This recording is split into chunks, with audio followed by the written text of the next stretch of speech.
It's time for this week's episode of Brandon Sports Talk, featuring in-depth interviews from those who are trending in the world of athletics. And now, here's the host of Brandon Sports Talk, Brandon Pate.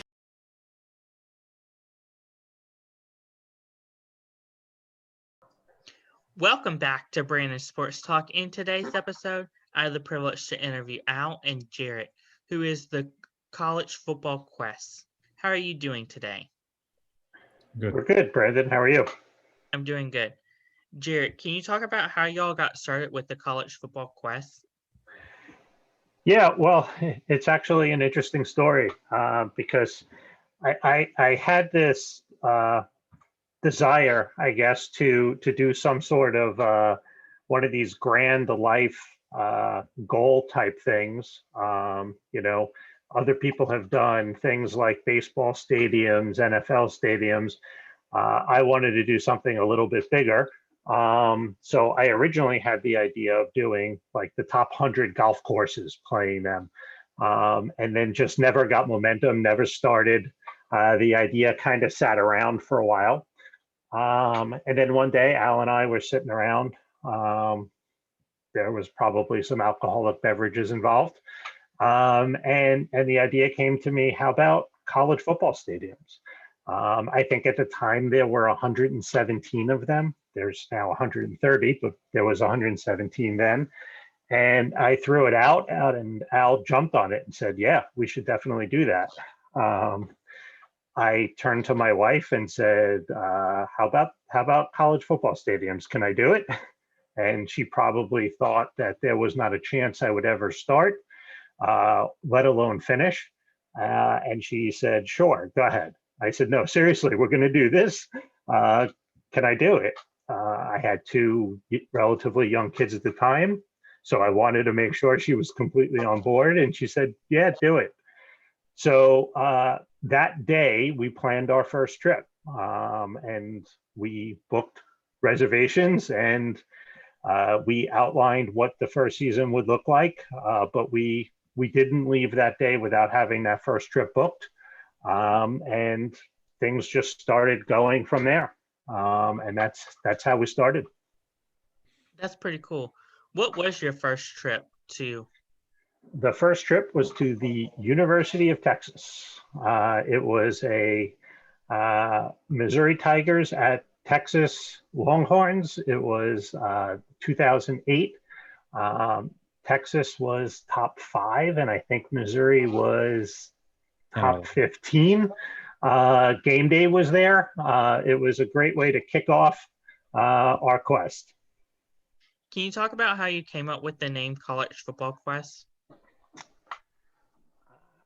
do not know how we came up with Quest. I'll tell you, we were sitting around. We had other friends on Jared. I'll tell you exactly where it was, on Jared's patio in his back at one of his barbecues, having conversation about this, and we were looking for a name for a website and looking for a friend of ours to actually do the programming on the website. And we were kind of just brainstorming names, and someone said, what is it you're actually doing? What are you trying to accomplish?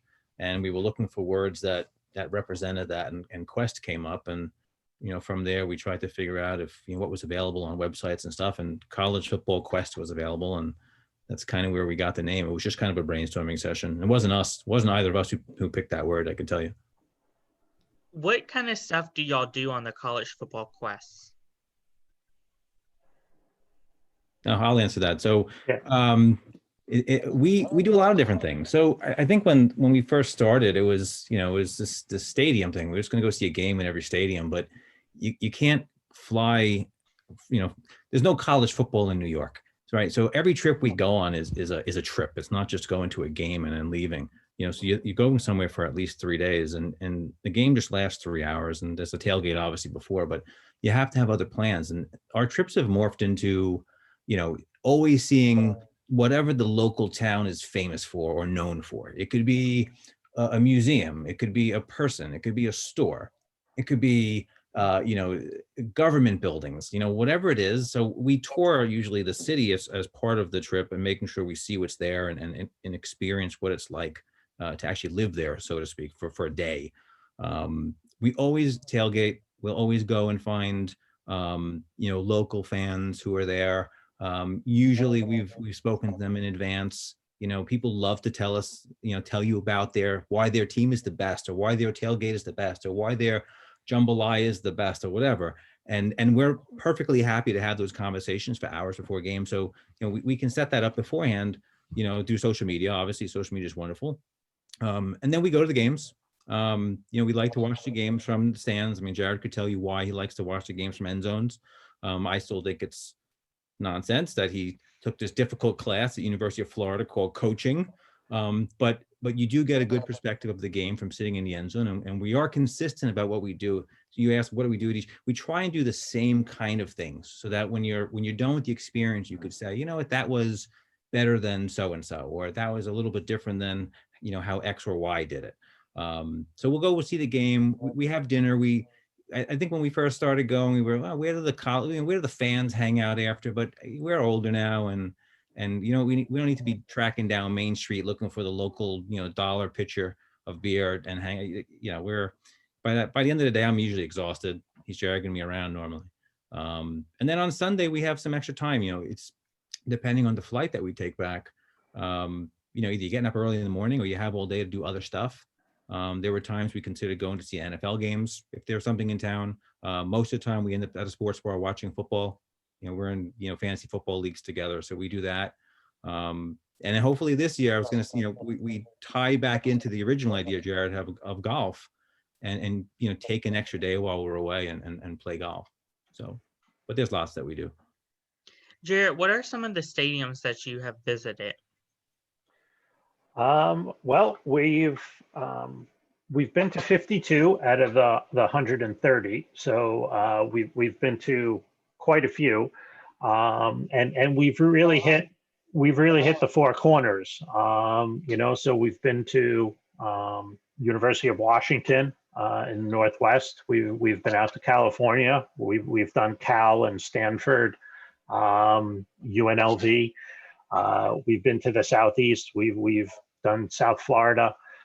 We've done a bunch in the Northeast: Syracuse, UMass, Boston College, and we've hit a bunch in the Midwest. Nebraska, Iowa, Texas Tech. So we've really traveled. We've done Oregon. So we've been all over. The thing of it is with 130 and really with a mission to go see a game at all of them, we didn't want to focus in one part of the country, because then we'd have a bunch in a different part of the country. So if we stayed close to home at the beginning, we'd be flying out west a lot later. So really, when we do the plans every year, we try to mix, some that are far away and some that are close. This way, we're not leaving a big concentration for later. Can you talk about, have you been to any in North Carolina and around surrounding areas like that? We have been to 2 in North Carolina. We have been to Wake Forest and East Carolina. And I will tell you, we have a rankings page on our website, and one of the hidden gems is East Carolina. We were both very pleasantly surprised by the tailgating and the whole experience at East Carolina. So that was a surprise for us, given just what you hear about Power 5 or Group of 5 and all of that. East Carolina was a very nice experience for us. Not to say that Wake Forest wasn't, because Wake Forest is a beautiful campus. Absolutely stunning. Wake Forest, by the way, was the first experience that we had with a hurricane randomly coming through New York. We were actually at the game, and Jared was promising me that the hurricane would not hit New York. Of course it did. So while we were in Wake Forest, we were worried about this storm that was passing up the coast, which is very rare. So I remember Wake Forest as one of the hurricane games, but anyway, it was also a nice campus, good experience. Now, can you talk about the planning and what goes on, of course, whenever you're planning on what stadiums to go to? Sure. This is one of those questions that I ask you how much time you have.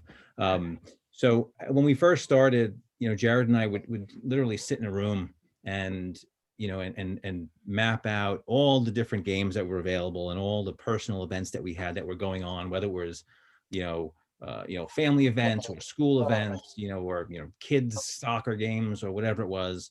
Then we had work events that we had to tie in and say, we've got to travel for that week, we can't go. And every one of these things, we're crossing off things on the calendar. And then you have other things like, let's see, what else cuts into it? Oh, the Florida football schedule, right? So exactly. So when we first started doing this, the first thing that Jared would pull up would be the University of Florida Gator football schedule. Can't travel on any of those weekends because he needs to watch every game or go to the games.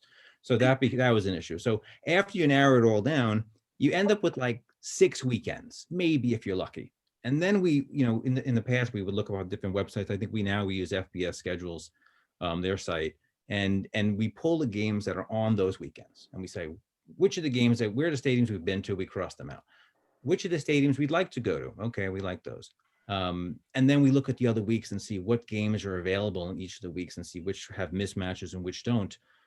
We're not biased at this point. When we first started, like Jared said, we picked Texas. It was the best game of the year, it looked like, or potentially, and we had to have that game. Now we realize that we're going to be doing this for a long time. We're in no rush. We have to go to every stadium. So we're looking to see what the best matchup is for that weekend within the conference even. So we end up at, a MAC game, or we end up at, Sun Belt game, or wherever it is, based on that. But it's a long process. In the beginning, it was a long process to eliminate games. Now, I think we do it over the phone. It takes like 10 minutes. We know exactly what weekends we got to cross out. We both send each other a sample schedule of what we'd like to do. Some unique ideas, which I throw out every year, which we both nix, which is we can do a MAC game Tuesday, Wednesday, Thursday, Friday, Saturday, and knock out the whole season in 1 week.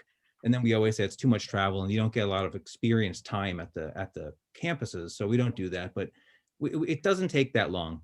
And Jared handles all the travel, which is wonderful. Yeah, I don't have to, I just have to show, he tells me show up at the airport at 7:30 and that's all I have to do. So that gets taken into account based on where we have to travel. Like he was explaining earlier, we don't want to fly 4 times to the Southwest of the country. It's crazy to go back and forth and have these long flights. And of course, cost is a big factor as well, because, there's only 5 schools or 6 schools that are driving distance from New York.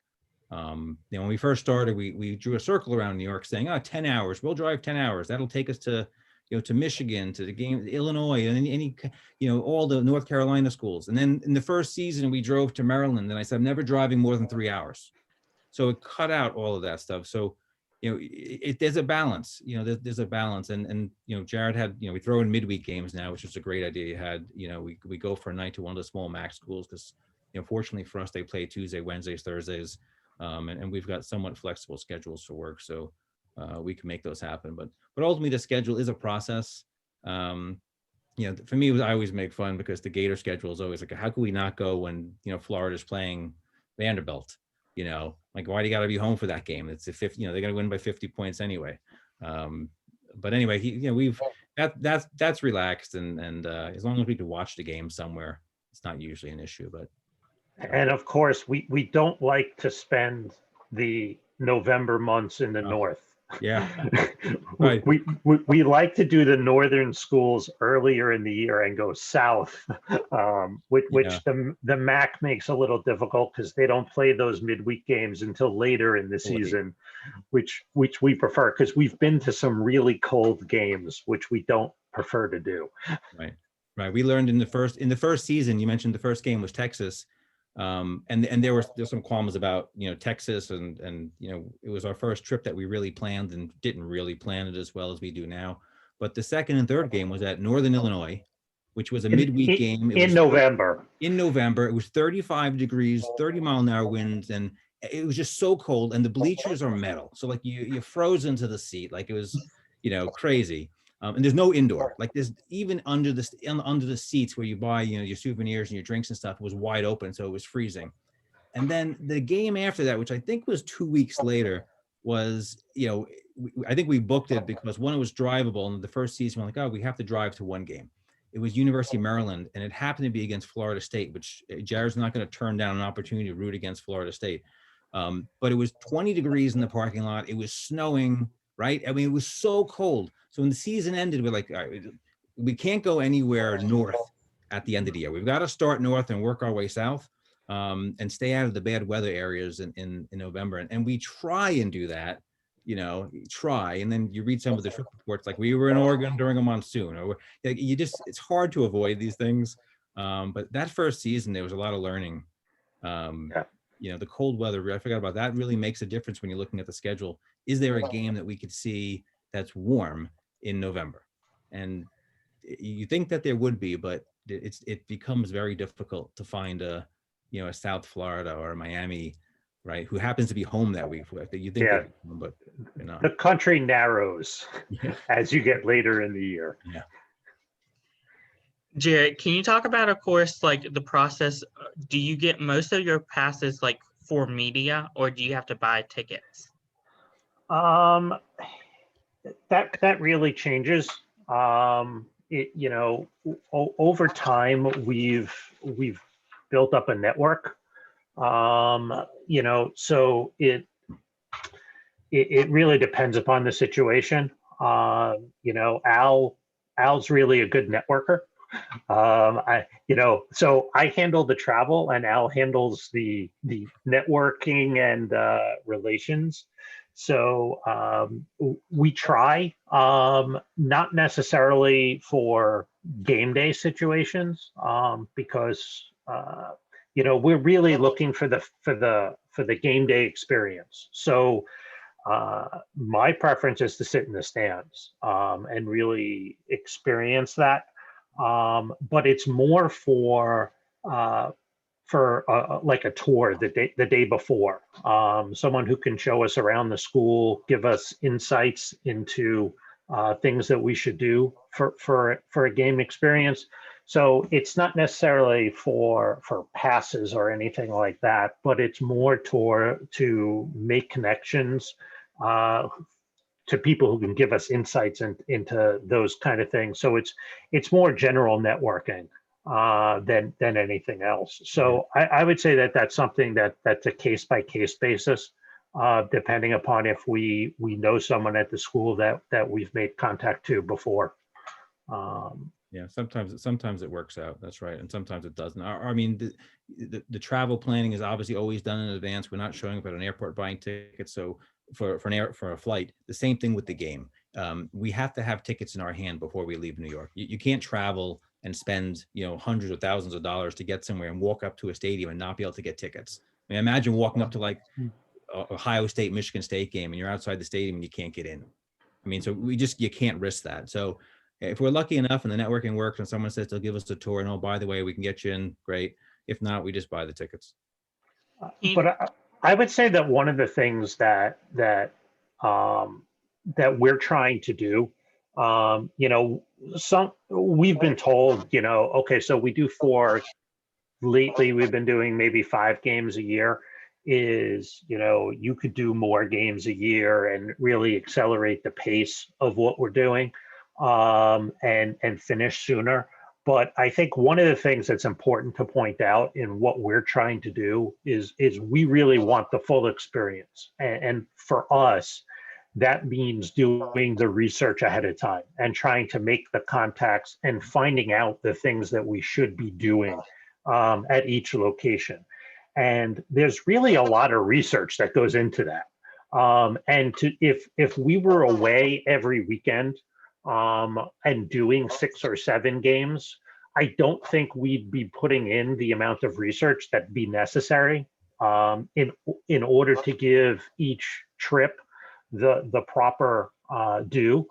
I think it's important to realize that making those connections and putting in the time up front to learn about each stop is important for us in what we're trying to get out of each stop.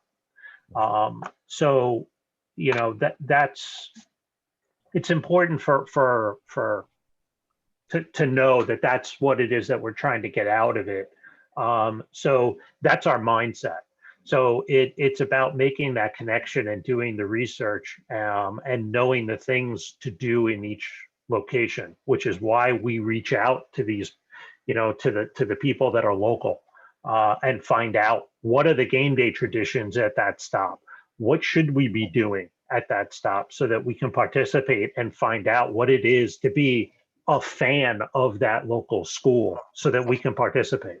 Right. Where to be and when is really kind of important. If you, and I mentioned the website, Jared writes up all the information, and what on the website, every game, there's a trip report. There's a full review of what actually went on. And when we first started, the reports weren't very long. They're much more detailed now. You can see in the postscript of the first trip report to University of Texas, we weren't taking notes when we were there. Like every once in a while, people have their phones out. We're taking notes on things that we saw, things that we did. And if you read the report from Texas, it's very interesting because we both had higher expectations for Austin as a city and as a college town, and we didn't plan very well. We probably stayed in the wrong side of the town. We didn't know where to go eat. We didn't know where the fans went or were. And then the weekend was over, and we were like, this really wasn't the greatest experience. We must have missed something. So it was decided then that it would never happen again. And it doesn't. I mean, Jared does endless research on these locations, and the same way we come up with the games, he comes up with lists of things we should do.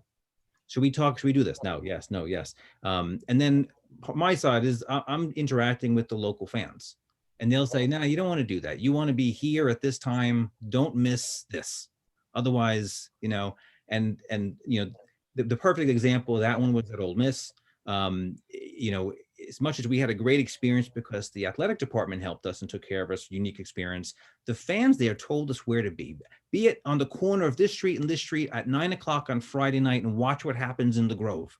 Okay, what happens in the Grove, right? The fans line up, right, with all their stuff, a horn goes off, and then everyone mad rushes into the Grove to get their spot. And us two idiots were standing there getting run over and trampled by people. We had no idea what was going to happen, but it was amazing. 15, 20 minutes later, right, Jared? Everyone was in a spot.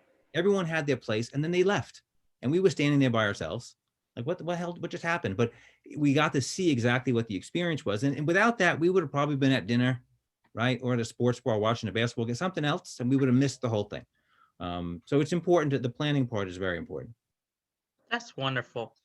Are there some times where y'all go on tours to the stadiums? Yeah, we go on tours to the stadiums as much as we can. If we can do it at every stadium, we would. It would help, create a level playing ground of comparison. A lot of schools offer tours, right before the game. They won't do it on game day. They can go before. Some charge, some of it's free. We were lucky. We paid for a tour at Michigan, and we ended up meeting a guy who got us into the stadium the next day. Right? I think he was head of security or something, and he was the backup announcer in the radio booth or something weird like that, or IT, whatever it was.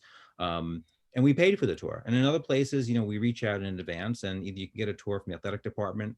It could be an employee, it could be an intern, someone. Sometimes local groups, local organizations on the campus can give tours. What I will say is that we occasionally went on a campus tour with, I'm blanking on the word. I'm a student, prospective students. Student tour, and we don't want to know about that the library's got Wi-Fi in all four corners. We don't care. We want to just know what the campus history was, what this building is, who was here, famous people, whatever it is. But that's part of our experience. I mean, we try and do that everywhere. And there'll be some people who will watch this podcast who've been with us on some of these trips, and they'll say you're lying, because sometimes you don't go on a tour and we give the tour, which in the last case, when you can't get a tour, they don't offer it, or we're there on game day and they don't let you in the stadium, we walk around and we pretend we know what's going on. But it's disappointing when you don't get inside of a stadium and you don't get to see the makings of the inside of the stadium. Or like Georgia Tech, there was some history. The new stadium was built on top of the old stadium, and if you got to go underneath the stadium, you could see what the old stadium was like, because it was built right on top of the stadium. Like, there's good history there. So if we can go in the stadium every time, we would. There's no doubt. That's pretty cool. Yeah, in the early days, we didn't know better. We signed up for the prospective student tours, and we realized after a couple of those that was a mistake. Yeah, totally. But that was part of the learning process. What are some of your future stadiums that you plan on going to in 2021? Yeah. Future stadium. So okay. So going back to real quick to how the scheduling works, occasionally we'll have outside influences to tell us you should come to a stadium, whether that be someone we network with or someone who's at the school. So I'll give you 3 schools that we're probably going to go to right away. And the first one is we have to go to Alabama. Somehow Jared's daughter ended up at Alabama, not Florida. So we've got to go there before she graduates, right? And another school like that, I have a niece who's going to be a senior at Wisconsin. And imagine not getting to go to Wisconsin with Michigan, all these schools coming through there. And in 4 years, we haven't been able to find a way to get there. So if someone's a student there and we know them personally, family, whatever, we try and make that a trip that we go on. Then there's the networking trips, and right. So there'll be people we met along the way from different athletic departments who have moved to other schools, and they reach out and say, yeah, I'm at this school now. Why don't you come and visit? And we'll show you around, and that's great. We're happy to go to those schools as well. And then there's, the big schools that the experience has been written about so many times that we always have in the back of our head that we want to go to. We don't want to be biased. We got to go everywhere, but we should go there. And this year we had 2 different things combined that collide. One, and then the school is Texas A&M.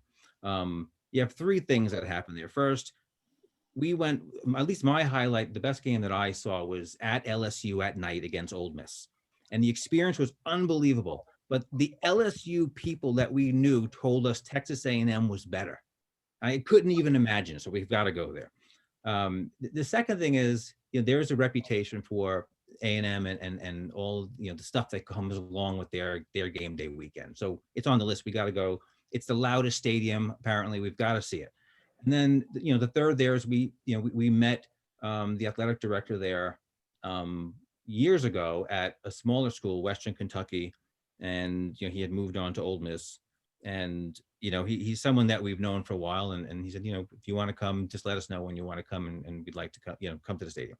So there's a bunch of things for next year. There's probably 3 or 4 games that will already be scheduled before we even look at the process for picking games. And I'm sure I could think of others at this point. Boise State, we've had friends there who've asked us to come for years, and we missed it when they were really good, obviously. But it's just a matter of picking and choosing which, of course, works in the schedule and trying to get them all in. But we've got to go to Alabama. Jared's daughter's there. I got to go to Wisconsin and see my niece. She's a senior. We saw all of my nephews at their other schools when we were there, and A&M is just a game that's been on the target list for a long time. So. And there's probably others. Jared has others in his mind. You got to go to Florida every year. I got to be at Florida every year for a game. So there's 4 already. Right. Yeah, that's pretty much a written schedule for next year. So where can my listeners find you at on social media? We have our website, collegefootballquest.com, which is here on the wall here, and we both have Twitter handles, so you can find us on Twitter. I think that we're going to add an Instagram page this year and keep it just to football. Some of us are more active on social media than others, but I think we're going to add an Instagram in the next few weeks, and we'll throw some links up there that go back to the website, to the trip reports, and some of the photo galleries we have, and some other stories that we've got going on. Do you have any advice for upcoming future people looking to start touring different college football stadiums or even sports stadiums in general? I guess I'll go first. I would say the most important thing is to pick a focus and know what it is that you want to do. Because I know there are some other people that are doing college football. Some of them are doing it where it revolves around the stadium and not necessarily seeing games.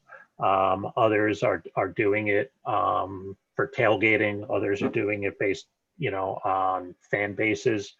For us, it's the whole game day experience and trying to do the whole weekend. But to me, the most important thing is to know what you're doing it for and not lose sight of that. Because for us, when we do the scheduling, there's a whole lot of opportunities for, a Friday night at this school and then a Saturday at another school that's close by. And we get very tempted when we're doing the schedule to do that. And we, most years there's one where we do that. But we try to keep our eye on the prize and not do that with what, 2 Big Ten schools that we really want to spend time at to get the full experience. And I would say that's the most important thing, is to keep that in mind and know why you're doing it. And, and other than that, just, go for it. It's a lot of fun. It's also expensive. I'll add to what Jared's saying. I agree entirely. And then the piece that he didn't mention here is because he's the one who does all the work on it is once you know what you're trying to accomplish, you need to plan. You can't just show up somewhere and get the best experience. There has to be some work put into it. Where to eat, where to go, where to be at certain times. What's the history there? What are the traditions that are going to go on there that you want to see versus not see? And it really makes it better. I mean, you're not planning, to be busy from 8 a.m. to 11 at night. I mean, there's not that many things. So you can plan it and space out and have free time, obviously. But it's good to have those things on your schedule just to know that you're going to hit them. Like I said, at Texas, we didn't do it. It was very early on. We were excited to go to the game and we probably missed some stuff. But if you read the trip reports, from 30 on, even 20 on the list, 20 to 52, whatever, there's a lot of detail there. That's not the game summary of the 3 hours of the game. So my thing is know what you're doing, like Jared says, and then once you know that and you have a trip in mind, just plan it right. Do some research and plan it so that you're not like just wondering what should I be doing when there's no game. When the game ends, what do I do? That would be the advice that I have. That's wonderful. Thank you again for your interview and best of luck at College Football Quest. Thanks, Brandon. Thanks, Brandon. You can find Brandon Sports Talk on Facebook at Brandon Sports Talk, Instagram at Brandon Sports Talk, Twitter at Talk_Brandon, and you can find me on YouTube at Brandon Sports Talk. Don't forget to like, comment, and subscribe. Thank you again, Jared and Al, for your interview, and best of luck with College Football Quest. Thanks, Brandon. You've been watching Brandon Sports Talk. Please feel free to like, share, and subscribe to Brandon Sports Talk on social media and on YouTube.